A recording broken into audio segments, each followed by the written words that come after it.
Alors là, les copains, là je crois qu'on va faire des envieux et des gens qui vont vraiment kiffer, n'est-ce pas? Ouais, c'est le rêve absolu. Voilà, c'est l'unicorne. Tout le monde veut ce modèle et dans cette configuration, je ne sais pas, mais là c'est vraiment une belle configuration. Et nous avons déniché la perle rare. Donc, je ne vais pas vous faire languir plus longtemps, je vais vous la montrer. La voilà. Donc, Mustang 1968 Fastback Koji GT. Vrai GT. Oui, sinon j'aurais dit clone. Clone GT. Voilà. Et donc Marty Report, tout le cinéma. Véritable GT. Californienne, tout comme on aime. Et l'histoire de cette voiture est assez incroyable. Elle est restée 15 ans parquée après avoir été démontée pour être repeinte, parce qu'elle avait été très très mal peinte. Et le précédent propriétaire avait commencé à la désosser pour la peindre. Et il s'est arrêté en cours de route. Donc on a récupéré le barn find, comme on peut appeler ça, et les pièces en kit, en miettes. Donc là, j'ai commencé un peu à faire le tri des pièces. Donc là, la partie arrière, beaucoup de pièces sont fournies avec la voiture, des pièces très difficiles à trouver, comme les bacs d'aération latérales. Les grilles sont là. Alors, pareil devant. Donc là, j'ai fait un petit tri du train avant. On a la calandre, la valance panel, la fameuse plaque que tout le monde veut sur sa voiture. Elle est là. Et regardez un peu ça. Regardez un peu ça, les copains. Vous allez kiffer. Tiens. Et c'est pas la seule. Donc ça, c'est des pièces qu'on appelle aujourd'hui New Old Stock ou NOS. C'est des pièces neuves du fabricant, donc là Ford, encore dans l'emballage et qui ne se vendent plus bien évidemment depuis des lustres. Et on a quelques pièces qui viennent de chez Ford, dont les petites baguettes de calandre, on peut voir, hein, ça vient de chez Ford. Voilà, des pièces NOS comme on appelle ça. Pas reproduction. Pas de la repro, ça vient de chez Ford. Donc la GT évidemment a ses anti-brouillards. Donc là j'ai commencé, tout était en bazar dedans. Donc j'ai trié un peu qui allait où. Alors moi j'adore ça, hein, moi ça m'amuse bien. Encore une fois, regardez l'emballage de chez Ford de l'époque. Et qu'est-ce qu'on a là-dedans? La petite veilleuse latérale avant, qui va là, ici, là, sur le coin de l'aile. Mark Light. Voilà, de chez Ford, avec le petit part number en it. Donc ça, pas de la repro, de la pièce d'origine. Donc si on pouvait avoir ça sur eBay, ça vaut des sous. Ça vaut du fric. Ça vaut du fric. Le gars qui a une Shelby et qui ne veut pas mettre des pièces de reproduction, bah, il serait content de les mettre dessus. Ou une Koji, hein, de la même façon.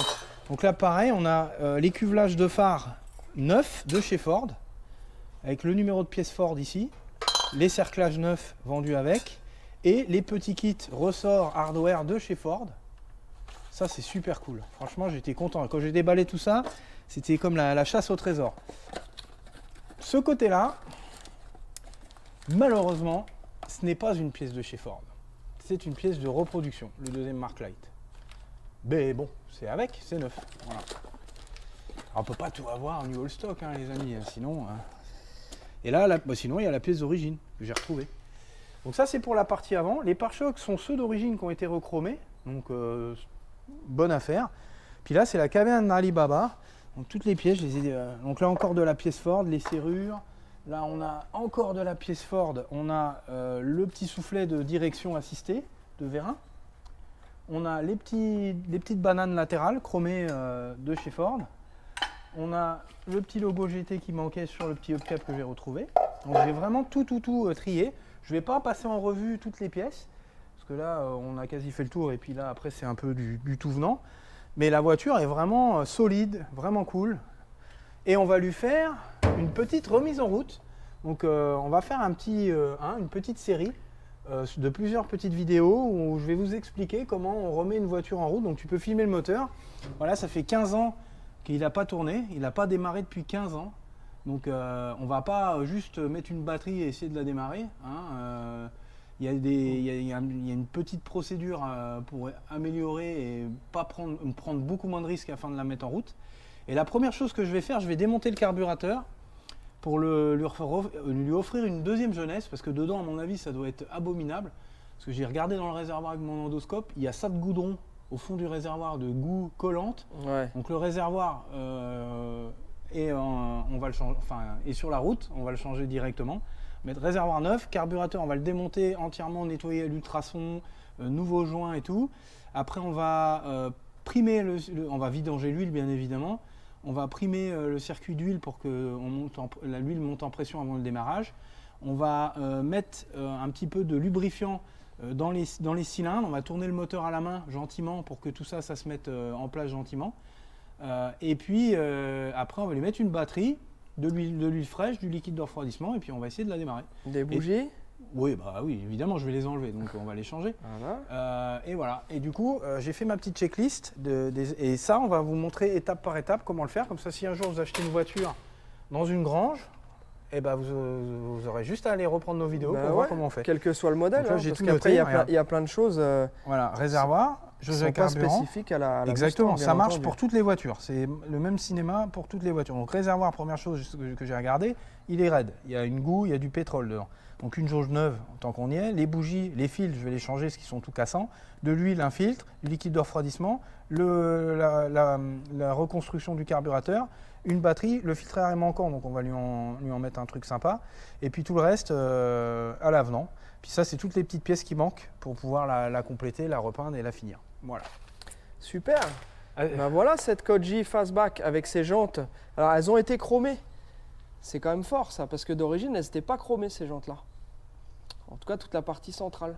D'ailleurs je crois qu'on en a d'autres. Voilà, elles sont là-bas, mais elles sont chromées aussi. Elles sont chromées aussi, voilà. Ah bah tiens. Ouais.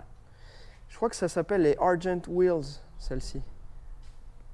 Vraiment belle. Voilà, super. Voilà, super caisse. Alors qu'est-ce qu'on fait, on la lève mon ami? Allez, on vous la montre en dessous. Alors bien entendu, on fait comme si on découvrait, mais on découvre avec vous, mais c'est des choses qu'on inspecte avant d'acheter la voiture, parce que sinon on fait le travail à l'envers et c'est là qu'on a les surprises. Donc, voilà. On a inspecté la voiture et là on vous montre le résultat de ce qui se passe en dessous.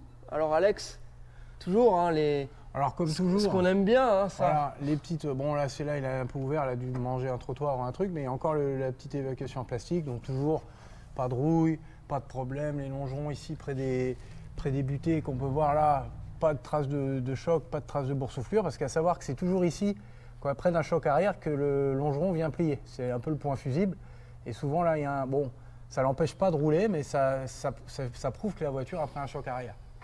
Ensuite, le petit échappement GT double sortie avec ses petites sorties doubles.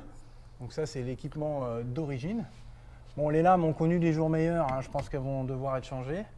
Les amortisseurs sont pas très vieux. Hein, en plus, c'est du bon, c'est du Kayaba, amortisseur à gaz. Ça, j'aime bien.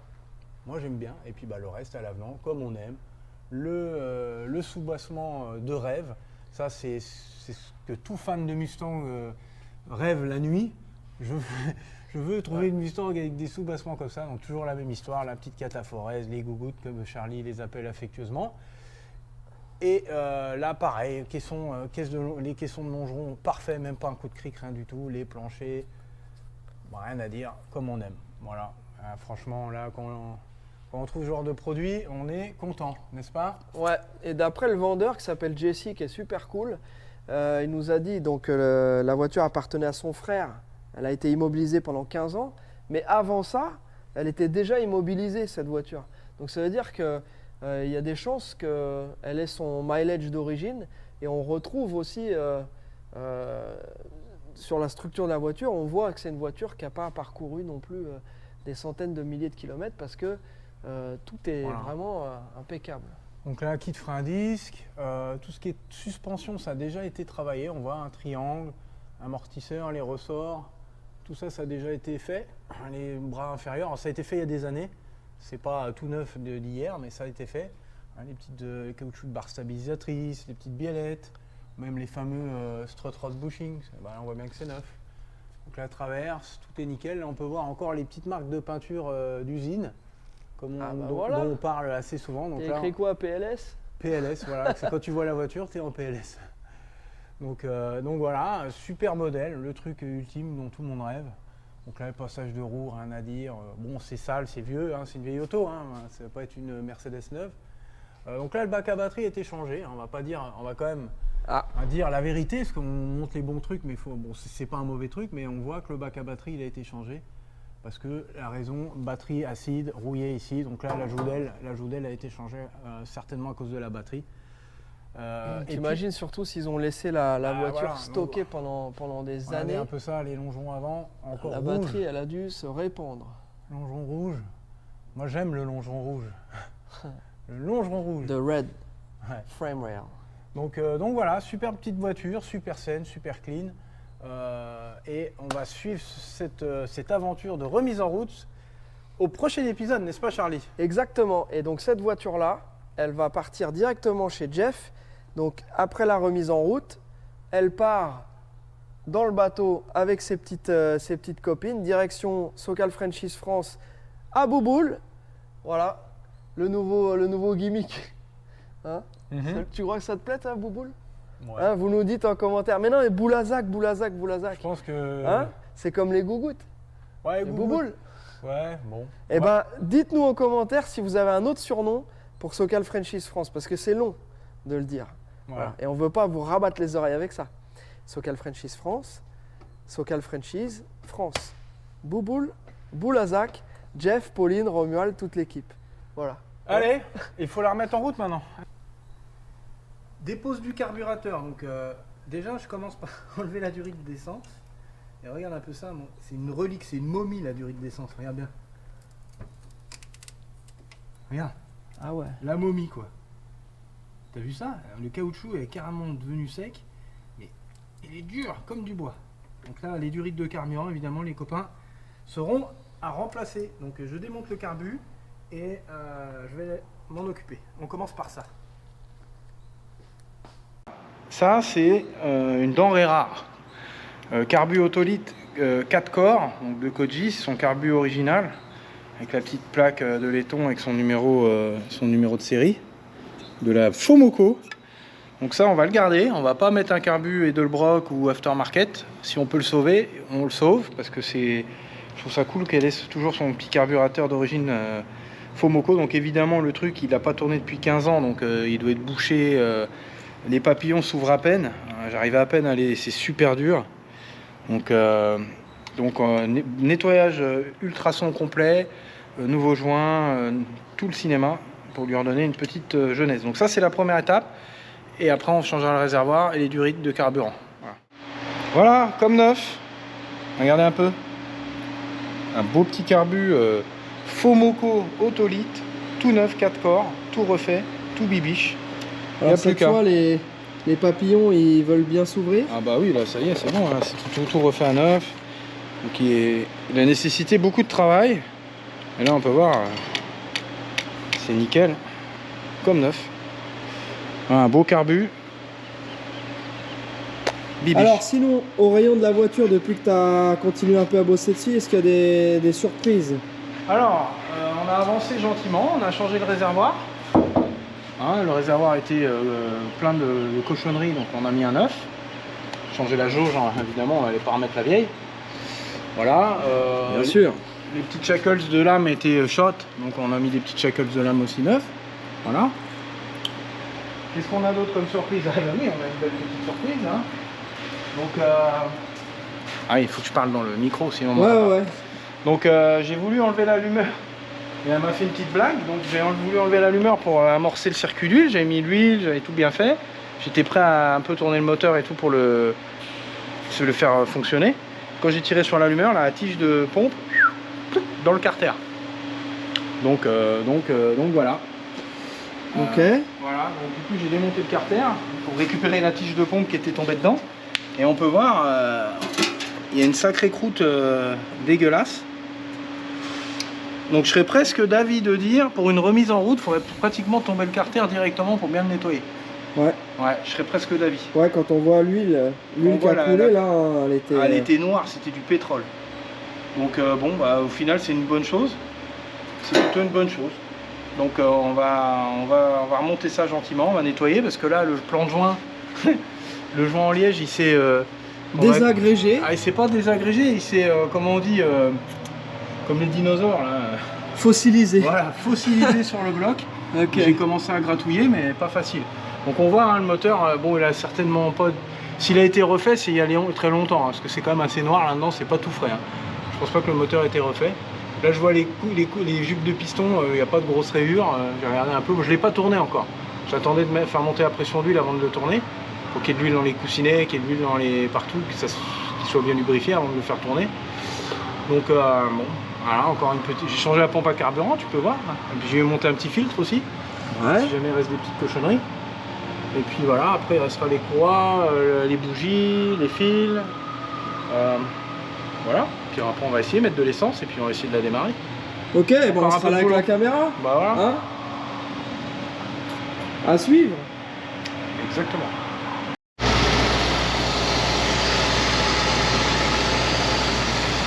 Alors Alex, la suite de la saga de la remise en route. Bah en fait il y avait un faux contact, le faisceau était tellement vieux qu'il y avait un faux contact dans l'alimentation de la bobine. Donc c'est pour ça qu'on avait perdu l'allumage, donc j'ai réparé. D'accord, elle tourne super bien. Regarde un peu comment c'est. Il y a un petit bruit de frottement derrière, je sais pas ce que c'est. Là j'ai calé l'allumage, le carbu, j'ai même pas encore touché.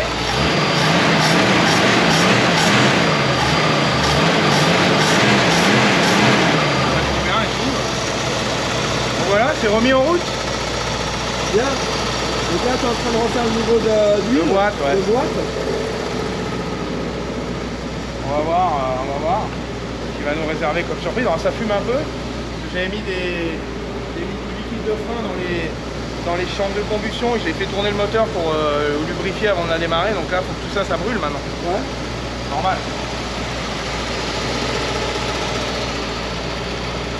La fastback Koji GT est vivante. Salut la communauté des Sokal Frenchies. Merci pour le soutien que vous apportez à Tomahawk et les experts ici de C'est moto. réciproque. Ouais, non, vraiment. Ça fait plaisir. Ça fait Bon plaisir. là, t'es pas tombé au meilleur moment parce non. que Si, justement, c'est intéressant. c'est intéressant. Alors qu'est-ce qui se passe, Mister Il y a une fuite Alexandre entre la boîte et le moteur, de boîte, l'huile de boîte. Donc là, j'enlève le picarter pour essayer si je vois voir quelque chose, mais à mon avis, je vais rien voir. Ok, je vois que tu as mis de la litière pour chat. Bah, la voiture, elle fouillait pas, je l'ai démarrée, et quand la pompe de la boîte elle monte en pression, pouf, Ouais. à mon avis, le joint spi entre le convertisseur et la boîte, il a dû lâcher, mais là, on voit que dalle, quoi. Évidemment, on voit rien du tout, quoi.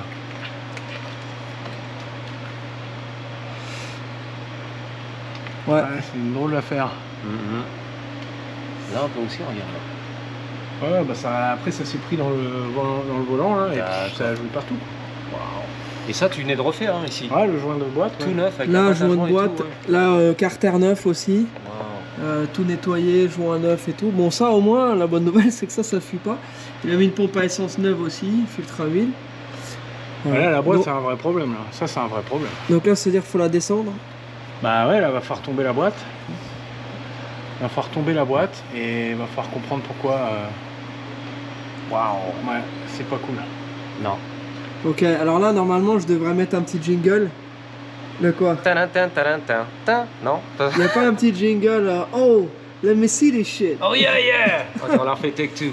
Let me see this shit. Ouais, c'est Non, sûr, ça c'est serait pas- plutôt We got a situation going on here in Santa Paula. Il y a une grosse situation. Ouais. Donc, faut tomber la boîte. Donc, Il y a combien d'heures de boulot là pour tomber la boîte? 2-3 heures, hein, c'est Ah parfait. ouais, quand même. Hein. Tout ça pour 2-3 2 jours. heures, 2 heures, elle est tombée, mais bon, il faut enlever l'échappement. Ouais, ouais. Ce qui devait être juste une petite remise en route facile se transforme en chantier total. Ouais, ouais. Donc voilà. Donc là, l'idéal, t'aurais colmaté ça, tu Bah, démarrais. je voulais pas démarrer la voiture avec l'huile de boîte de 15, vieille de 15 ans, donc j'ai vidé la boîte, j'ai nettoyé le carter, j'ai tout bien nettoyé. Donc c'est un peu du game. gamble comme on dit, c'est ça, tu sais jamais sur quoi, c'est 50-50 quoi. Bah, remise en route, une bagnole qui a pas roulé depuis au moins 15 ans. Putain. Oh, le carter, j'ai pas besoin de le renlever ça. C'est le joint, il est derrière le convertisseur de coupe. Donc là, tu dois déconnecter. Là, j'enlève l'échappement, la ok. traverse, la retransmission, les du rythme, le sélecteur, Ouais. le tour de boîte, le démarreur. Ici. Ouais. Et elle descend. Ouais, après, bon, on la descend. Putain. Ah, ça se fait, hein, c'est pas... Ça aurait été mieux si elle n'avait pas. Voilà. Bah, ça aurait, voilà. Ça aurait été. On voilà. a eu ça et la bobine qui en court-circuit qui a cramé. Ouais. Elle a démarré et la bobine elle a cramé immédiatement, instantanément. Donc vous voyez Donc, les amis, hein, la vintage ça se mérite, hein, il y a du boulot derrière, donc Tu vois, appréciez regarde, quand même. Hein. J'ai mis un petit filtre et j'ai bien fait parce qu'il restait quand même des cochonneries sur, sur la ligne métallique. Ah ouais, j'ai tout exact. changé sauf les lignes métalliques. Et il y avait encore des petites cochonneries, alors j'ai mis un petit filtre. On voit le petit. On voit, Voilà. ouais, effectivement. Voilà. Putain, parce que là c'est nickel, hein, propre et tout. Ça, c'est neuf, ça. Ouais, Ouais, c'est le bon. bouchon était foiré, ils avaient mis un truc Mamayou, Ouais, ouais. ça fuyait, il Ouais. serrait plus le bouchon. J'ai dit bon bah et je change de carter. Pas le choix, ouais. Ça vaut 100 balles. Hein. Ouais, bon bah voilà. Hein. C'est la vie, c'est la vie. C'est la vie. Allez, on finit là-dessus, regarde.